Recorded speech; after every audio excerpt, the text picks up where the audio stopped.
अध्यक्ष महोदय, नगर विकास खात्याच्या पुरवणी मागण्यांवरती चर्चा करण्यासाठी म्हणून आपण या ठिकाणी बोलतो आहोत। अध्यक्ष महोदय, ठाणे शहरामध्ये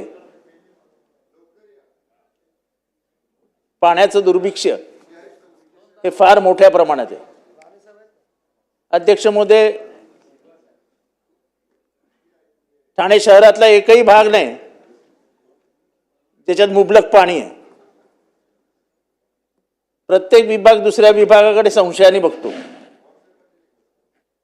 जे आमचे मित्र सुनील प्रभू म्हणाले ही गोष्ट एकदम खरी आहे की एका विभागाला खुश करायचं, दुसरा विभाग नाखुश, त्या विभागाला खुश करायचं, तिसरा विभाग नाखुश।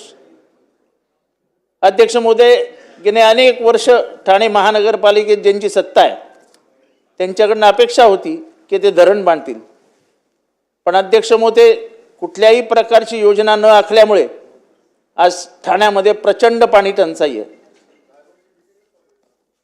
घोडबंदर रोडला प्रत्येक सोसायटीला 10 ते 12 लाख रुपये दर महिन्याला टँकरचा खर्च येतोय। हे पाण्याचं दुर्भिक्ष्य आहे, पाण्याच्या टँकर लॉबीमुळे होतंय का हे कळायला काही मार्ग नाही। अध्यक्ष महोदय, माझ्या मतदारसंघातील कळवा आणि मुंब्रा या भागामध्ये गेले अनेक वर्ष पाण्याचं दुर्भिक्ष्य आहे। तत्कालीन मुख्यमंत्री माननीय अशोक चव्हाणजी यांनी त्यावेळेस 200 कोटी रुपयाची योजना जाहीर केली, अंमलात आली, पण अशोक चव्हाण मुख्यमंत्री होऊन आता जवळजवळ 15 वर्ष होत आली, ती योजना काय पूर्ण होताना दिसत नाही। अध्यक्ष महोदय, पाण्याच्या टाक्या बांधल्या जात नाहीयेत। अध्यक्ष महोदय, इथे आश्वासन देण्यात आलं की या योजना त्वरित पूर्ण केल्या जातील, पण विधानसभेमध्ये देणाऱ्या आश्वासनांची काही किंमत राहिलेली नाही अशी परिस्थिती निर्माण झालेली आहे। विधानसभेत आश्वासनं द्यायची, ती पूर्ण नाही झाली तरी काही फरक पडत नाही। अध्यक्ष महोदय, प्रत्येक ठिकाणी हीच परिस्थिती आहे ठाण्यामध्ये। अध्यक्ष महोदय, घोडबंदर रोडचा ट्रॅफिक, मुंब्र्याचा ट्रॅफिक, कळव्याचा ट्रॅफिक आणि एकंदर शहरातला ट्रॅफिक याचा विचार केला तर पुढच्या येणाऱ्या काळामध्ये काय वाढून ठेवलंय हेच कळत नाही। नवीन DCPR मध्ये जो काय FSI देण्यात आलेला आहे त्याच्यातनं निर्माण होणाऱ्या बिल्डिंगी, त्याच्यातनं वाढणारी लोकसंख्या आणि अस्तित्वात असलेले रस्ते याचा जर विचार केला तर याच्यावर काहीतरी तोडगा निघेल असं मला तरी या क्षणाला शक्य वाटत नाही। अध्यक्ष महोदय, प्रत्येक शहराची गरज ही सर्व्हिस रोड असते, पण घोडबंदर रोडचे सर्व्हिस रोडच गाळ झालेत, म्हणजे पळवलेत MMRDने। म्हणजे एकीकडे मेट्रो मोनो चालू असताना दुसरीकडे त्याचे जे स्टेशन आहेत, त्याचे जे पिलर्स आहेत, ते पिलर्सच मुळात त्या सर्व्हिस रोडवर उतरवलेत। त्यामुळे अध्यक्ष महोदय, हायकोर्टामध्ये केस गेली, हायकोर्टाने विचारलं तुम्ही झोपले आहात का? 22 लोक घोडबंदर रोडवरती गेल्या वर्षभरात मरण पावले ट्रॅफिकमुळे। अध्यक्ष महोदय, असाच गंभीर प्रश्न मुंब्र्यामध्ये उभा राहिला आहे। मुंब्र्यामधल्या हॉकर्सचा प्रश्न, सगळे प्रश्न सोडवत आम्ही हॉकर्सच्या प्रश्नाकडे आलो। हॉकर्सनी अर्धा रस्ता व्यापलाय। आमदार महोदय तक्रार करून करून करून कंटाळतात, कोणालाही लक्ष द्यायला वेळ नाही। खरं तर हॉकर्स जर व्यवस्थित बसवले तर ट्रॅफिकची समस्या मुंब्र्यामध्ये उरणार नाही, पण महानगरपालिकेच्या अधिकाऱ्यांना वेळच नाही, कारण हप्ते एवढे मोठे आहेत हॉकर्सकडनं की आमच्या अधिकाऱ्यांना हॉकर्सकडे बघायला वेळच नाही। अध्यक्ष महोदय, ब्रिटिशकालीन एक ब्रिज आहे आमच्या इथे, त्या ब्रिटिशकालीन रोडवरनं आमच्या इथे मुंब्र्याचा ट्रॅफिक जातो। अध्यक्ष महोदय, दोन्ही बाजूला हा ब्रिज वाढवावा याला रेल्वेने पण मंजुरी दिलेली आहे, पण महानगरपालिकेकडे खर्च करायला, इतर ठिकाणी खर्च करायला करोडो रुपये, हा ब्रिज बांधायला पैसा नाही। आणि त्यामुळे अध्यक्ष महोदय, मी इथे मागणी करतो की माननीय उपमुख्यमंत्री आणि तेव्हाचे मुख्यमंत्री हे ठाण्यातले होते, त्यांनी जर त्या ब्रिजकडे लक्ष दिलं आणि तो ब्रिज बांधून घेतला तर मला वाटतं की ही समस्या सुटू शकेल। अध्यक्ष महोदय, पर्यायी रस्ते देणं ही काळाची गरज आहे. आज कळव्यामधला रस्ता, कळव्यामधला ट्रॅफिक साफ करत असताना कळव्यामध्ये अध्यक्ष महोदय पॅरेलल रोड देणं ही गरज असताना त्याकडे लक्ष दिलं जात नाहीये. जो ब्रिज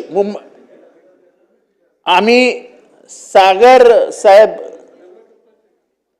मंत्री होते नगरविकास खात्याचे, तेव्हा त्यांचा कळव्याचा दौरा झाला होता आणि त्यांनी एका ब्रिजला मंजुरी दिली होती. माननीय देवेंद्रजी फडणवीसांनी पण त्याला मंजुरी दिली होती. दौरा झाला, त्याला मान्यता मिळाली, तो ब्रिज आहे तसा आहे. तो जर ब्रिज काढला, जो ब्रिज थेट कळव्यातनं पटणी नावाच्या एका एरियामध्ये उतरतो, तर कळव्यातला ट्रॅफिकच गायब होईल. पण अध्यक्ष मध्ये कोणालाही वेळ द्यायला वेळ नाही. बाकी सगळीकडे पैसा खर्च करायला वेळ आहे, पण बाकी मुख्य ज्या गरजा आहेत त्याच्याकडे लक्ष द्यायला वेळ नाही. पाण्याचा प्रश्न कसा सुटणार? इथे बोललं तर मग सत्ताधारी आमदारांना, सत्ताधारी मंत्र्यांना राग येतो. अध्यक्ष महोदय, ठाण्याला भीक मागावे लागते अशी परिस्थिती आहे पाण्यासाठी. कधी आम्ही स्टेमकडे जातो, कधी इरिगेशन कडे जातो, वेगवेगळ्या डिपार्टमेंटसाठी जातो. पण 2002 साली आणलेलं शाही धरण पूर्ण करायला आम्ही नाकार दिला राजकीय कारणासाठी. आज आमच्याकडे स्वतःचं धरण नाही आणि शाही धरण बांधायला घेतलं तर आज शाही धरणाची किंमत 2800 कोटी रुपयावरती गेलेली आहे. अध्यक्ष महोदय, जर ह्या समस्यांकडे जर गांभीर्याने लक्ष दिलं नाही तर पुढच्या काळामध्ये पाण्यावरनं मारामाऱ्या होतील, रक्त सांडलं जाईल अशी परिस्थिती शहरामध्ये निर्माण झाली आहे. आणि ती फक्त गरिबांच्या वस्त्यांमध्ये नाही तर श्रीमंतांच्याही वस्त्यांमध्ये तीच परिस्थिती आहे. अशा पद्धतीचं आज कॉन्ट्रॅक्टरची बिलच मिळत नाहीत. अध्यक्ष महोदय, नगरविकास खात्याचे मंत्री आमचे स्वतःचे असताना आज ठाण्यामध्ये इतकी मोठी समस्या उभी राहिली आहे की पैसे येतात, कामं केली जातात, पण कामाची बिलं कोण देणार? आणि त्यामुळे अध्यक्ष महोदय, ठाण्याच्या एकंदर परिस्थितीचा विचार केला असता आज मेंटल हॉस्पिटलमध्ये एक मागच्या 4 दिवसापूर्वी 5 दिवसापूर्वी जवळजवळ 200 झाडं कापण्यात आली. ही 200 झाडं कापत असताना त्यांना जाऊन विचारलं की अध्यक्ष, की तुमच्याकडे परवानगी आहे का? त्यांनी सांगितलं आमच्याकडे कुठल्याही प्रकारची परवानगी नाही. पण अध्यक्ष महोदय, 200 झाडं कापण्यात आली. अध्यक्ष महोदय, संपवतोय मी. अध्यक्ष महोदय, आमच्या इथे भोलानगर, शिवाजीनगर, मांडेकर. अध्यक्ष महोदय, शेवटचा मुद्दा आहे. अध्यक्ष महोदय, माझ्याकडे भोलानगर शिवाजीनगर नावाचा भाग आहे, त्याच्यावरनं उन्नत रेल्वे जाते. लवकर कन्क्लूड करा. एकच मुद्दा आहे. 3500 झोपड्या त्याच्यामध्ये अफेक्ट होणार आहेत. मला माननीय मुख्यमंत्री देवेंद्रजी फडणवीस यांनी शब्द दिला होता की आपण याच्यावरती तोडगा काढू. अध्यक्ष महोदय, आम्ही सांगतो एवढंच आहे की एवढे मोठ्या जागा, सरकारी जागा तिथे उपलब्ध आहेत की त्या जागीच त्या लोकांचा तिथे त्यांना विस्थापित होऊ देऊ नका, त्यांना तिथे स्थापित करा.